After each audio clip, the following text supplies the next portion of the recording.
যে আমরা দেখতে পাচ্ছি যে একটি মানে সুন্দর বাংলাদেশের দিকে আমরা যখন ধাবিত হতে যাচ্ছি, তখন আমাদের চারপাশে নানা ধরনের মিস ইনফরমেশন এবং ডিসইনফরমেশন দিয়ে কিন্তু আমাদেরকে বিভ্রান্ত করার একটা চেষ্টা কিন্তু করা হচ্ছে। যেমন আপনি হয়তো খেয়াল করেছেন যে একটা পক্ষ থেকে দাবি করা হয়েছিল যে ওই সংসদ ভবনের সামনে নাকি অনেকগুলো কবর পাওয়া গিয়েছে, লাশ পাওয়া গিয়েছে। আবার দাবি করা হচ্ছে যে এই গণভবন সেখানেও নাকি মাটির নিচে অনেকগুলো লাশ নাকি শেখ হাসিনা পুঁতে গিয়েছে। তো এই যে এ ধরনের বিভ্রান্তিকর খবর এবং বলা হচ্ছে যে এখানে নাকি ভারতের সৈন্য ঢুকে গেছে। ভারতের সৈন্য ঢুকে গিয়ে তারা নাকি আমাদের দেশের নিরস্ত্র মানুষের উপর তারা আক্রমণ করছে, গুলি করছে। ভারতীয় পোশাকের লোক ঢুকে গিয়েছে। অথচ ওই পোশাকটা কিন্তু ভারতের পোশাক না। আমাদের একটা বাহিনীর পোশাক। তো ওগুলোকে দেখিয়ে বলা হচ্ছে যে ভারতীয় বাহিনী বা রয়ের লোকজন এখানে ঢুকে গেছে। আর রয়ের লোকজন তো এখানে আছে এটা আমরা জানি। ভারতীয় রয়ের কিছু সদস্য এখানে আছে।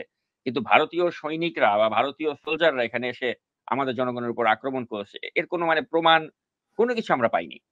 তো এই যে গত কয়েকটা দিন ধরে মানে এই শেখ হাসিনা বিদায়ের পর থেকে আমরা দেখতে পাচ্ছি যে এরকম একটি উদ্দেশ্যমূলকভাবে কিন্তু এই ধরনের একটা বিভ্রান্তি ছড়াবার চেষ্টা হচ্ছে। বলা হচ্ছে যে হিন্দুদের বাড়িঘর জ্বালিয়ে পুড়িয়ে দেয়া হচ্ছে। প্রচুর হিন্দু বাসায় অ্যাটাক হচ্ছে। অথচ মানে যেটা ভালো পিকচারটা ওটা কিন্তু খুব কম জায়গাতেই আসছে। যে এখানে দেখা যাচ্ছে মাদ্রাসার ছাত্ররা গিয়ে অনেক হিন্দু বাড়িতে গিয়ে তারা প্রোটেকশন দিচ্ছে যাতে ওখানে কোন আক্রমণ করতে না আসে। তো এই যে একটা পক্ষকে আমরা দেখতে পাচ্ছি যারা উদ্দেশ্যমূলকভাবে বলার চেষ্টা করছে যে এখানে ভারতীয় বাহিনী ঢুকে আমাদের বাহিনীকে আক্রমণ করছে, আমাদের নিরস্ত্র জনগণকে আক্রমণ করছে বা শেখ হাসিনা যাওয়ার আগে অনেকগুলো লাশ রেখে গিয়ে গেছেন গণভবনে বা সংসদ ভবনে। এ ধরনের তথ্য দেওয়া হচ্ছে। আবার এভাবে এ ধরনের তথ্য দেয়া হচ্ছে যে এই পুরো মানে দেশটা একটা অন্য দিকে চলে যেতে পারে। এ ধরনের একটা মানে হুমকি দেওয়া হচ্ছে বা একটা এরকম একটা সন্দেহ আমাদের মধ্যে ঢুকিয়ে দেওয়ার চেষ্টা করা হচ্ছে। অথচ আমরা জানি যে যেখানে তরুণ নেতৃত্ব রয়েছে, এই তরুণরা জানে যে তাদেরকে কি করতে হবে এবং তারা ওই দিকেই দেশটাকে নিয়ে যাবে যেটা সঠিক দিক। তো তারপরেও এই যে একটা সন্দেহ বা সংশয় তৈরি করা হচ্ছে যে এটা কোন উদ্দেশ্যে বা কেন হচ্ছে বলে আপনার মনে হয়? আপনাকে ধন্যবাদ।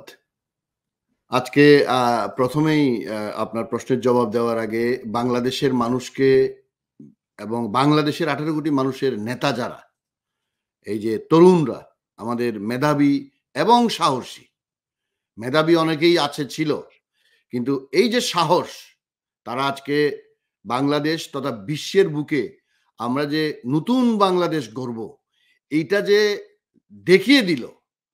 এবং 17 বছরের স্বৈরশাসন এবং হাসিনা হারসেলফ 15 ইয়ার্স এবং আগের 2 বছর সো কল তত্ত্বাবধায়ক মঈনুদ্দিন ফখরুদ্দিনের এই যে জঞ্জাল, এই জঞ্জাল এবং বাংলাদেশের পরতে পরতে বাংলাদেশের অস্থি মজ্জায় শিরায় পর্যন্ত যে ভয়ঙ্কর আপনার স্বৈর শাসনের যে আমাদের পুরা জাতিটাকে কুরে কুরে খাচ্ছিল, সেখানের যে প্রাথমিক পদক্ষেপটা দেওয়ার জন্য যে গত 15 বছরের রাজনৈতিক দলের প্রচেষ্টায় যেটা বারবার মুখ থুবড়ে পড়ছিল, সেটা জাতি ফুঁসছিল, কিন্তু জাতিকে এই যে আপনার টিউনটা দেওয়া, সেই টিউনটা আমাদের তরুণরা ফাইনালি দিতে পারছে।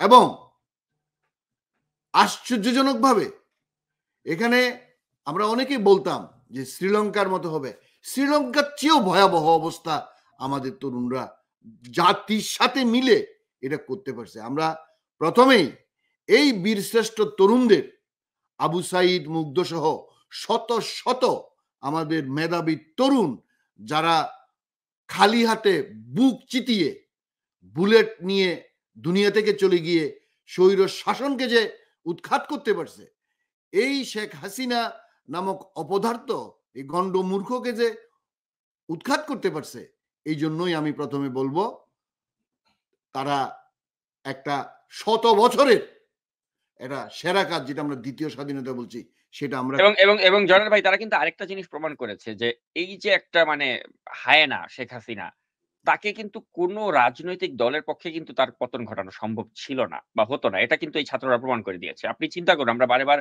আমরা রিয়ালাইজ করার চেষ্টা করেছিলাম যে বিএনপি কেন পারে না, জামাত কেন পারে না। কিন্তু হাসিনা এমন একটা সিস্টেম বা এমন একটা স্ট্রাকচার করে রেখেছিল, ওইটা ভেদ করে তার পতন ঘটানো কিন্তু অনেকটা ইম্পসিবল ছিল।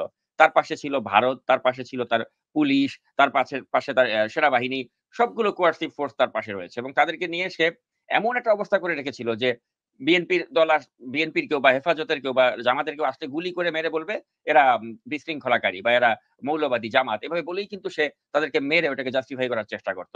এখন যেটা হয়েছিল যে ছাত্র জনতা, তরুণ, স্কুল বা কলেজের বিশ্ববিদ্যালয়ের যারা ছাত্র তাদেরকে বা ছাত্রীদেরকে হত্যা করেছে সে। যে কারণে কিন্তু আন্তর্জাতিক কমিউনিটি বা সবাই কিন্তু দেখেছে যে এটাকে তো আর উপেক্ষা করার কোনো অবকাশ থাকে না। তারপরেও আপনি নিশ্চয়ই খেয়াল করেছেন যে 'প্রথম আলোতে' কিন্তু আজকে একটা সংবাদ এসেছে যেখানে বলা হচ্ছে যে শেখ হাসিনা আরো রক্তপাত ঘটাতে চেয়েছিলেন এবং তিনি সরতেই চাননি ক্ষমতা থেকে। তাকে অনেকটা বাধ্যই করেছে যে আপনাকে যেতে হবে বা পদত্যাগে সাইন করতে হবে। কিন্তু তিনি চেয়েছিলেন যে যাওয়ার আগ মুহূর্ত পর্যন্ত আরো কত রক্তপাত ঘটানো যায় বা আরো কতটা ব্রুটাল তার বাহিনীগুলোকে করে দেয়া যায়। তিনি ওটা করেও ক্ষমতা আঁকড়ে ধরে রাখতে চেয়েছিলেন। তো সেই একটা ব্রুটাল ডিক্টেটর তাকে যে ফেলে দিতে পেরেছে আমাদের এই ছাত্ররা, তারা কিন্তু দেখিয়ে দিল যে এইরকম একটা অপ্রেসিভ রেজিমকেও কিভাবে জনগণ সবাই যদি রাজপথে নেমে আসে, ফেলে দেয়া সম্ভব। এটা মনে করি আগামী দিনের ক্ষেত্রেও কিন্তু অন্যান্য দেশে যেসব স্বৈরাচার রয়েছে, তাদের পতনের ক্ষেত্রেও কিন্তু অন্যান্য দেশের মানুষ একটা ইন্সপিরেশন পেতে পারে আমাদের এই তরুণদের থেকে যে, "দেখো বাংলাদেশ পেরেছে।" এরকম একটা ফ্যাসিস্টকে উৎখাত করতে। আপনি কি মনে করেন? একদম। আপনি এই যে কথাটা বলাতে আমার আরেকটা কথা মনে হলো, সেটা হলো আপনি খেয়াল করবেন, আমার মনে হয় এইটা ছিল মানে আপনার প্রেসক্রিপশন যে বাংলাদেশে সকল শিক্ষা প্রতিষ্ঠানে বিশেষ করে ঢাকা, চট্টগ্রাম, রাজশাহী, বুয়েট, মেডিকেল কলেজগুলা বিশেষ করে পাবলিক বিশ্ববিদ্যালয়গুলাতে কোনো অবস্থাতেই কোনো ছাত্র সংগঠন এমনকি প্রধান বিরোধী দল বিএনপির ছাত্র সংগঠনের পর্যন্ত অস্তিত্ব রাখে নাই। কোনো হলে মানে ইউনিভার্সিটি তো বটেই ক্যাম্পাসে আপনি এগুলা কিন্তু প্ল্যানলি করছে। কারণ ভালো করেই জানতো যে ছাত্ররাই আন্দোলন সৃষ্টি করবে। রাজনৈতিক দল যতই চেষ্টা করুক তাদের পিছু টান থাকে। এবং সেটা এই যে আপনি বললেন না মানে এদের এত আন্তরিকতা আমরা অনেক সমালোচনা বিএনপি বা জামাত সহ অন্যান্য রাজনৈতিক দলের করেছি এবং এখনো করতেছি। কিন্তু ছাত্ররা প্রমাণ করে দিল যে ইট ওয়াজ নট পসিবল বাই দাম বিকজ এইরকম বুক চিতিয়ে রক্ত দিয়ে এরকম স্বৈরাচার উৎখাত সাম্প্রতিক অতীতে হয় নাই। অতীত আরো অনেক অতীতে হয়েছে, সাম্প্রতিক অতীতে হয় নাই। এবং আমি মনে করি এটা প্ল্যানলি করছে যে ছাত্রদেরকে সংগঠিত করতে দেয়া যাবে না। আপনি দেখেন মানে ছাত্র লীগকে তারা এমন ব্রুটালিটিতে ভাবে মানে ব্রুটাল ভাবে তৈরি করছে যে একদম হিংস্র মানে হায়নার মতো কেউ একটু কথা বললেই তাকে মেরে মানে আবরারের মতো আপনি 2019 সালের যে আবরারকে কিভাবে মেরে ফেললো আপনি দেখেন তার মতো মেধাবী ছাত্রকে সেরকম করুণ কাহিনী সারা বাংলাদেশে বিভিন্ন শিক্ষা প্রতিষ্ঠানে আছে জানতো এইরকম স্বৈর শাসন চালাইতে গেলে ছাত্ররাই একমাত্র এদেরকে রুখে দিতে পারবে এই জন্য ছাত্র সংগঠনকে কোনো মতে সংগঠিত করতে দেয় নাই এবং পারে নাই। কিন্তু আশ্চর্যের ব্যাপার আমাদের যে জি জেনারেশন বা জেড জেনারেশন আমরা যেটা বলি যাদের আপনি বলতে পারেন বয়স 25 ম্যাক্সিমামেরই 25 পার হয় নাই এরা আমার মানে দেশটাকে যে কিরকম ভালোবাসে এরা দেশটাকে যে আমরা কত রকমের সমালোচনা আমরা করতাম কত রকমের কথা আমরা বলতাম এরা যে মানে আপনি প্রাইভেট বিশ্ববিদ্যালয় ঢাকা চট্টগ্রাম রাজশাহী খুলনা এখানে তো রাজনীতি আছে আপনি প্রাইভেট বিশ্ববিদ্যালয় করে চিন্তা করেন কিভাবে East West North South IUB BRAC মানে এআইইউবি সমস্ত প্রাইভেট বিশ্ববিদ্যালয় এরা যে কি পরিমাণ মানে সাহস দেখাইছে মানে একদিন মারছে দ্বিতীয় দিন তৃতীয় দিন মারছে চতুর্থ দিন মারছে পঞ্চম দিন প্রত্যেক দিন লাশ পড়তেছে একটা জিনিস সাকিব সাহেব খুব মজা আমার কাছে লাগতেছে সেটা হলো কি জানেন এই যে আমরা মনুমেন্ট তৈরি করি স্বাধীনতা এই যে আপনার দিবসের জন্য ইয়েতে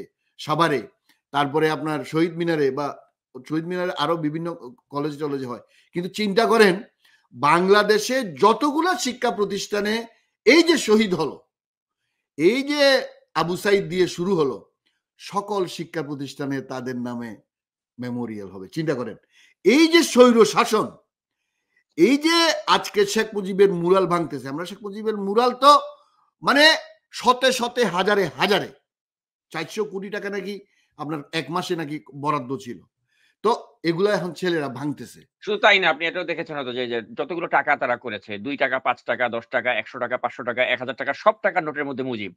মুজিব ছাড়া কোন বাংলাদেশে টাকার নোট নাই। প্রত্যেকটা নোটের মধ্যে মুজিব। এখন এই নোটগুলি কি করবে? মানে মানে সব জায়গায় এ টু জেড আপনি ওই যে বললাম না বিশ্ববিদ্যালয় থেকে আপনি বিএসএমই মানে যেটা আমরা পিজি হাসপাতাল বলি, দেখলেন না সেখানে ওখানকার কর্মচারীরা বোলডুজার এনে ওটা ভাঙতেছে। এটা কি কেউ কাউরে বলছে? অথচ এই দেখলাম একটু আগে টিটু ভাই দেখাইলো, এই যে আমরা তো শেখ মুজিবের প্রাপ্য শেখ মুজিবকে দিবে, কিন্তু শেখ মুজিবকে এমন এক অবয়ব মানে প্রফেটিক অবয়ব দিল যে এখন এই যে আমাদের এই জেনারেশনটা, তারা বলতে কি রে ভাই, চিন্তা করেন এদেরকে কিন্তু ক্লাস 1 থেকে বা প্লে গ্রুপ থেকেই মুজিব মুজিব মুজিব মুজিব মুজিব এগুলো শিখাইছে। এরা যে এত বিরক্ত হইছে এবং এরা এখন এমন ভাবে আউটবাস্ট হইছে, তারা জীবন মানে একদম বিসর্জন দিয়ে দিল যে আমার দেশটাকে রক্ষা করতে হবে। এই যে আপনি বললেন না, আজকে আমি একজন গর্বিত বাংলাদেশী, যে আমিও মনে করি নাই যে এইরকম স্বৈর শাসনের অবসান, সে যে বলছিল 2041 সাল পর্যন্ত, আজকে যে সে কিভাবে, আপনি বললেন সে যে সাইন করতে চায় নাই, আপনি জানেন যে সে মানে আমি আপনার রেফারেন্স দিই, এই যে সেন্টার ফর গভর্নেন্সের চেয়ারম্যান ডক্টর মঞ্জুর চৌধুরী বলছে যে তার সোর্স তাকে বলছে এক পর্যায়ে সে সিগনেচার যখন করতেছে না, তাকে গ্রেপ্তার করার কথা বলা হয়েছে। জেনারেল ওয়াকারুজ্জামান যে আপনাকে তাহলে গ্রেপ্তার করতে হবে, কারণ এবং এমন অবস্থা হয়েছিল জনাব আবেদিন যে যখন রাজি হচ্ছে না, তখন সজীব অজয় জয়কে ফোনে আনা হলো এবং বলা হলো আপনি আপনার মাকে কনভিন্স করেন, না হলে তিনি কিন্তু প্রাণে মারা পড়তে পারেন। তখন সজীব অজয় জয় তাকে বুঝিয়েছে যে তুমি সাইন করো, নাহলে তুমি কিন্তু your life will be in danger. তারপরে কিন্তু সে সিগনেচার করলো। এই হচ্ছে বাস্তবতা। এটার আরেকটা প্রমাণ পাওয়া যায়, আজকে জয় যে একটা সাক্ষাৎকার দিয়েছে দেখলাম, যে বাংলাদেশের মানুষ অকৃতজ্ঞ, হেডলাইন ভারতীয় একটা পত্রিকা, দি প্রিন্টের আপনার বাংলা ভার্সন দেখলাম আমি, আপনার সাথে এটার কথার মিল আছে এবং সেও ফোন করছে, এটাও বলছে যে আমরা তাকে বাধ্য করছি টু লিভ। এই যে পলায়ন পর একজন স্বৈর শাসক, আজকে আমরা যে যেখানেই আছি আজকে আমরা সেলিব্রেট করতেছি। আর এই যে আপনি বললেন গণকবরের কথা, ভুয়া খবর, ইনফরমেশন, ডিসইনফরমেশন, মিস ইনফরমেশন, একটা বিপ্লব, এটা কিন্তু একটা বিপ্লব, মহা বিপ্লব। 100 বছরে এরকম বিপ্লব আমরা দেখবো কিনা জানি না। এই বিপ্লবের সাথে কিছু প্রতি বিপ্লবী থাকে এবং এখানে কিছু এই যে কিছু দুষ্কৃতিকারী থাকে এবং এই যে ওই মানে পরাজিত স্বৈরাচার, নিপতিত স্বৈরাচার, পলায়নপর স্বৈরাচার, তাদের দোসর। আপনি তো সমাজের কোন স্তর বাকি নাই যেখানে আপনার তার লোকজন নাই। তো সুতরাং তারা ইন ডিসগাইজ আন্দোলনকারীদের মধ্যে, বিরোধী দলের মধ্যে ঢুকে তারা এই দুষ্কৃতি কাজগুলো করতেছে। বিশেষ করে এই যে আপনি বললেন না যে হিন্দু মন্দির বা আপনার প্যাগোড়া বা তাদের প্রতিষ্ঠান, কেন প্রধান বিরোধী দল বিএনপি বা জামাত ইসলামী আপনারা কেন আরো 2 দিন আগে থেকে এই, কারণ জানেন যে এই 17 বছরের জঞ্জাল আছে, মানুষের মনে ক্ষোভ আছে, এটা আউটবাস্ট হবে। তো সুতরাং এই যে আমরা যে এই প্রধান বিরোধী দলকে অনুরোধ করব, প্লিজ আপনারা প্রতি ওয়ার্ডে ওয়ার্ডে, ইউনিয়নে, উপজেলায়, থানায় এবং সেন্ট্রালি আপনারা আপনাদের সমস্ত নেতাকর্মীদেরকে, মাইনরিটিদেরকে রক্ষা করার জন্য আপনারা দ্রুত পদক্ষেপ নেন। এইটা অনেক বড় বদনামি হবে, কারণ এমনিতেই আওয়ামী লীগ বলে তারা সব মাইনরিটির বিরুদ্ধে অবস্থান নিয়ে অন্যান্য দলকে দোষারোপ করে। আপনি যেটা বললেন এই যে হেফাজত করতেছে, আমি নিজেও ব্যক্তিগতভাবে গতকাল থেকে যেখানে যেখানে পারছি খবরদার এগুলা যাতে না করে সবাই পাহারা দিতে হবে। এবং আমি দেখলাম বৈষম্য বিরোধী ছাত্ররাও তারা কমিটি গঠন করে দিচ্ছে, তারা ট্রাফিক মেনটেন করতেছে, তারা থানা পাহারা দিচ্ছে। এই যে থানা লুট করতেছে, চট্টগ্রাম কোতোয়ালি থানা 8টি থানা আপনার ধ্বংসস্তূপে পরিণত এবং অস্ত্র লুট করতেছে, এগুলা কারা? এগুলা নিশ্চয়ই বিরোধী দল না, এগুলা নিশ্চয়ই বৈষম্য বিরোধী ছাত্র সংগঠনের কেউ করতেছে না। এই দুষ্কৃতিকারীরা যারা চুরি, ডাকাতি, লুটপাট, অস্ত্র ছিনতাই করে নিয়ে যাচ্ছে, থানা লুট করতেছে, এইগুলা তো রোধ করতে হবে। এবং সেনাবাহিনী, জেনারেল ওয়াকারুজ্জামান সাহেব, আপনাকে তো অনুরোধ করব, আপনি 2-2.5 লক্ষ সৈন্য দিয়ে কি করবেন? এখনো সরকার গঠন হয় নাই, আপনাকে তো এগুলো ব্যবস্থা নিতে হবে, দুষ্কৃতিকারীদের ধরতে হবে এরা কারা। সুতরাং আমাদের দেশটা এত বড় স্বৈর শাসন থেকে মুক্ত হওয়ার পরে আমাদের ছেলে মেয়েরা যে এত বড় কাজটা করলো, এইটাকে ভিন্ন খাতে প্রবাহিত, এই যে এখন অলরেডি ভারতীয় মিডিয়াতে এমনিতেই আপনার শুরু করছে মাইনরিটিদের কথা নিয়ে, মানে শুরু হওয়ার আগেই তারা শুরু করছে, সুতরাং তারা আরো বেশি চান্স পাবে এইসব কথা বলতে।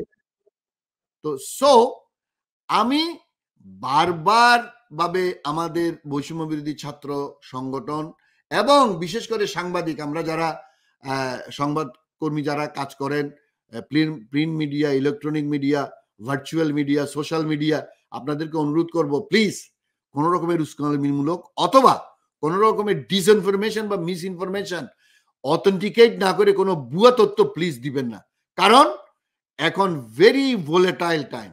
এখন থেকে আরো 2-3 দিন যতক্ষণ পর্যন্ত সরকার গঠন করে একটা সিচুয়েশনে না আসবে, মনে রাখতে হবে সিভিল, মিলিটারি, পুলিশ সমস্ত জায়গায় এখনো স্বৈর শাসকের পেটার তারা আছে।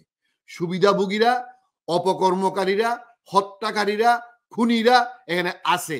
সুতরাং যত দেরি হবে সরকার গঠন করতে, তত এগুলো বেড়ে যাবে। সেনাবাহিনী, রাজনৈতিক দল এবং আমাদের মহাবিপ্লবী ছাত্র সংগঠনের সমন্বয়কদেরকে বলবো, আপনাদের প্রতি ইউনিটে, প্রতি শিক্ষা প্রতিষ্ঠানে, প্রতি ওয়ার্ডে, ইউনিয়নে, থানায় আপনারা আপনাদের স্ট্রং টিম রেডি রাখেন, সো দ্যাট কেউ আপনাদের বিরুদ্ধে, এই যে এত বড় একটা কর্ম করলেন, এত বড় একটা ভালো কাজে যে জাতিকে মুক্তি দিলেন, দ্বিতীয় স্বাধীনতা দিলেন, এটার উপর যাতে কালিমা লেপন না করতে পারে।